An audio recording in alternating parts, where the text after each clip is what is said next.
Hello student, welcome back to the channel. बच्चों, आज के टॉपिक पे बात करेंगे what is provision for depreciation account. बहुत ही इंपॉर्टेंट है। बच्चे इसमें कंफ्यूज भी हो जाते हैं कि डेप्रिसिएशन को चार्ज करने के लिए हम प्रोविजन क्यों बनाते हैं, प्रोविजन की क्या जरूरत होती है और क्या होता है ये प्रोविजन। तो बच्चों, आज इसको हम समझेंगे अच्छे से, एक एग्जाम्पल के तौर पे भी समझेंगे कि हम अपनी बुक्स ऑफ अकाउंट्स में अगर provision for depreciation account maintain कर रहे हैं तो उसके क्या कारण है और उसका हम अपने फाइनल अकाउंट में कैसे शो करते हैं। बच्चों, आज मैं आपको ये अच्छे से समझा दूंगा ताकि आपके कॉन्सेप्ट की क्लैरिटी रहेगी कि प्रोविजन से आप नहीं घबराएंगे आज के बाद। बच्चों, स्टार्ट करने से पहले मैं आपको बता दूं, मैं करा रहा हूं class 11th accounts, chapter number 15 depreciation. Depreciation पे हम बात कर रहे हैं, चैप्टर ही डेप्रिसिएशन के ऊपर है। टीएस ग्रेवाल की बुक में फॉलो कर रहा हूं जिसका एडिशन 2023-24 का है। बच्चों, ये कंसेप्ट बहुत इंपॉर्टेंट है कि डेप्रिसिएशन में प्रोविजन फॉर डेप्रिसिएशन अकाउंट क्यों खोला जाता है। देखिए, कई बार क्या होता है कि सिंप्लिसिटी के लिए for maintaining the books of accounts, जब हम कोई फर्नीचर या फिक्स्ड एसेट्स कोई परचेज करते हैं, अपनी बुक्स में शो करते हैं, तो हम क्या करते हैं कि साल दर साल जो एसेट्स की वैल्यू है, हम बैलेंस शीट में एसेट्स की वैल्यू को हम उसी टाइम साल में जब भी डेप्रिसिएशन लगा, साल के at the end of the financial year, तो हम एसेट्स की वैल्यू को कम करके एसेट्स में दिखाते हैं। बट यहां पर क्या होता है, इस कॉन्सेप्ट में बिजनेस में क्या होता है, कई बार ये वाला मेथड अडॉप्ट किया जाता है फॉर इजीनेस के लिए कि एसेट्स की वैल्यू को बैलेंस शीट में ओरिजिनल कॉस्ट पे ही दिखाया जाता है कि जो हमने जिस वैल्यू पे एसेट्स को परचेज किया उसी पे ही दिखाया जाता है। हम एक प्रोविजन बना के रख लेते हैं कि जो हमारा डेप्रिसिएशन चार्ज हो रहा है साल दर साल, वो एक्यूमुलेट होके कितना लायबिलिटी हमारी बन गई है। जो हम खर्चे में तो हम डेबिट करते रहते हैं, लेकिन उसकी जो लायबिलिटी है, जो प्रोविजन है, हम अलग से लायबिलिटी साइड में दिखाते रहते हैं और एसेट्स को ओरिजिनल कॉस्ट में बैलेंस शीट में दिखाया जाता है। आइए एग्जांपल की मदद से समझते हैं ताकि आपको कोई कंफ्यूजन ना हो। देखिए, एक एसेट्स है, हमने परचेज करी, बिल्कुल सिंपल समझो, अभी आप कंफ्यूज बिल्कुल मत हो, मैं आपको बैलेंस शीट में भी दिखाऊंगा वो कैसे रिफ्लेक्ट करेगा। बहुत इजीली आप बड़े अच्छे से समझ पाएंगे concept of provision for depreciation. बिल्कुल, एक एग्जांपल लेते हैं कि एक मशीनरी है, हमने 5 लाख की खरीदी, तो पहली जनरल एंट्री समझ लेते हैं। पहले मशीनरी जब आई, मशीनरी अकाउंट डेबिट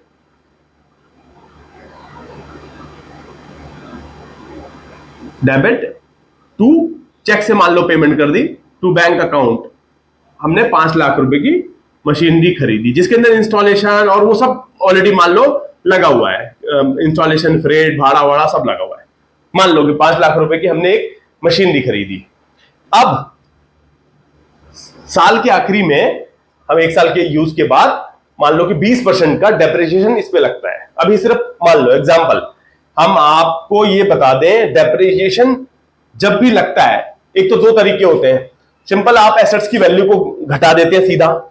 दूसरा, जो मैं यहां पर आपको समझाना चाह रहा हूं, दूसरा टेक्निक, जो एसेट्स की वैल्यू को हम ओरिजिनली दिखाएंगे बैलेंस शीट में। यहां पे मैं बैलेंस शीट भी बना देता हूं, बहुत अच्छे से क्लैरिटी रहेगी। बैलेंस शीट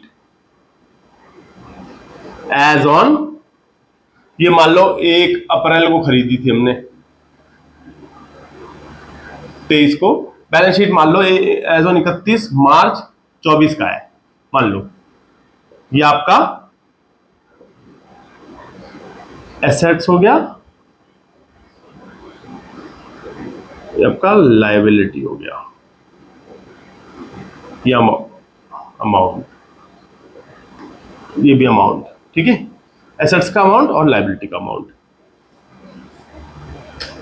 इस वाले मेथड में, प्रोविजन फॉर डेप्रिसिएशन वाले मेथड में, आप यहां पर प्लांट एंड मशीनरी को जो दिखाएंगे 1 साल के बाद, आप दिखाएंगे वही ओरिजिनल कॉस्ट 5 लाख रुपीज से दिखाएंगे, क्योंकि हमने प्रोविजन वाला मेथड, यहां मैं आपको समझाना चाह रहा हूं कि अगर बिजनेसमैन बिजनेस कंसेप्ट में प्रोविजन वाला कंसेप्ट अप्लाई करते हैं तो हम ओरिजिनल कॉस्ट पे ही दिखाते हैं। अदरवाइज क्या होता, 2 मेथड मैं आपको पहला वाला दूसरा वाला दोनों बता देता हूं। अगर सिंपल मेथड हम फॉलो करते हैं तो डेप्रिसिएशन अकाउंट डेबिट, जिसमें प्रोविजन नहीं बनाते, टू मशीनरी अकाउंट, सीधा मशीनरी की वैल्यू से घटा दिया डेप्रिसिएशन के खर्चे को। 1,00,000 रुपए, 20% है मान लो, at the rate of 20%। Depreciation का रेट है ये, ठीक है। ये तो वो है जब हमने प्रोविजन नहीं बनाया। तो यहां पर हम 5 लाख माइनस 1 लाख, यहां हम इसको 4 लाख दिखाते और कोई प्रोविजन नहीं, कुछ नहीं, प्रोविजन वाला कॉन्सेप्ट नहीं है, ठीक है। यहां पर कोई प्रोविजन है, ये सिंपल मेथड से चल रहा है। आप मशीनरी को इतना ही दिखाते और इस डेप्रिसिएशन को आप सीधा क्या करते, P&L में लेके चार्ज कर देते, P&L में डेबिट हो जाता, डेप्रिसिएशन का अकाउंट खत्म हो जाता, यही होता। वो तो अब मैं दूसरा तरीका बता रहा हूं। और व्हेन प्रोविजन, बड़ा ध्यान से समझ ले बच्चों, provision for depreciation account is maintained. जब businessman provision for depreciation account maintain करता है, उसके लिए क्या होगा, उसके लिए ये वाला ही डेप्रिसिएशन अकाउंट डेबिट, डेप्रिसिएशन तो चार्ज करेगा ही, डेबिट करेगा ही, टू एसेट्स नहीं लिखेगा, वो लिखेगा प्रोविजन। बहुत इंपॉर्टेंट है बच्चों, कुछ नहीं है एसेट्स की वैल्यू, क्योंकि मैं आपको ये भी बताऊंगा बैलेंस शीट में तब क्या होगा। प्रोविजन फॉर डेप्रिसिएशन अकाउंट, ठीक है। तो यहां पर क्या हुआ, 1,00,000 रुपए से डेप्रिसिएशन तो वैसे ही जैसे पहले में चार्ज होता है वही चार्ज हुआ, लेकिन एसेट्स की वैल्यू ना घटा करके प्रोविजन में लायबिलिटी क्रेडिट कर दी। अब क्या होगा, डेप्रिसिएशन को तो सेम, नो चेंज, P&L में जाना ही है तभी भी और अभी भी, नो चेंज, P&L में चला गया।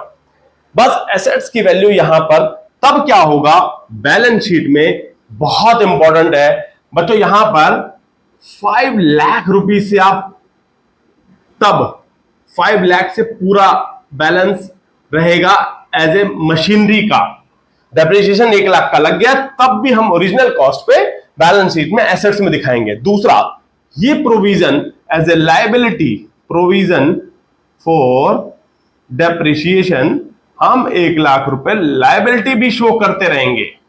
ये हमारा प्रोविजन फॉर डेप्रिसिएशन वाला कंसेप्ट में, when account of provision for depreciation account is maintained. तो बच्चों इससे क्या होगा, हमारा लायबिलिटी भी 1,00,000 दिखा रहे हैं, ओरिजिनल कॉस्ट भी हम परचेज की कॉस्ट पे एसेट्स को दिखा रहे हैं। तो क्या होगा, सिर्फ इतना ही फर्क है कि एसेट्स की एक्चुअल वैल्यू पे नहीं दिखाया जाता, इसमें ओरिजिनल कॉस्ट, बुक वैल्यू जो हमने परचेज कॉस्ट पे, सॉरी परचेज वैल्यू पे ही दिखाते रहेंगे। साल दर साल हमारा प्रोविजन बढ़ता जाएगा, क्योंकि ये तो 1 साल का मैंने आपको चिट्ठा बताया, अगले साल और लगेगा 1,00,000 1,00,000 1,00,000, तो हमारी एसेट यहां प्रोविजन 3,00,000 हो गया, ये 5,00,000 ही दिखा रहा है। फायदा यही होगा, जब हम इस एसेट्स को सेल करेंगे तब हम जब उस कॉस्ट को निकालेंगे, actual cost at the time of sale, machinery की क्या वैल्यू है, तो उस प्रोविजन में से हम माइनस कर लेंगे कि हमारी 5,00,000 माइनस 3,00,000 2,00,000 रुपए की कॉस्ट है। तो हम अराइव करेंगे correct sale, profit on sale of machinery और loss on sale of machinery. तो बच्चों मैं उम्मीद ये करता हूं कि अब आपको कोई भी दिक्कत नहीं होगी, आपको समझने में तकलीफ नहीं होगी कि what is provision for depreciation account और when provision for depreciation account is maintained, क्या अकाउंटिंग ट्रीटमेंट होता है और कैसे बैलेंस शीट में हम शो करेंगे ट्रांजैक्शंस को। तो please like, share and subscribe. Thank you, thanks for watching.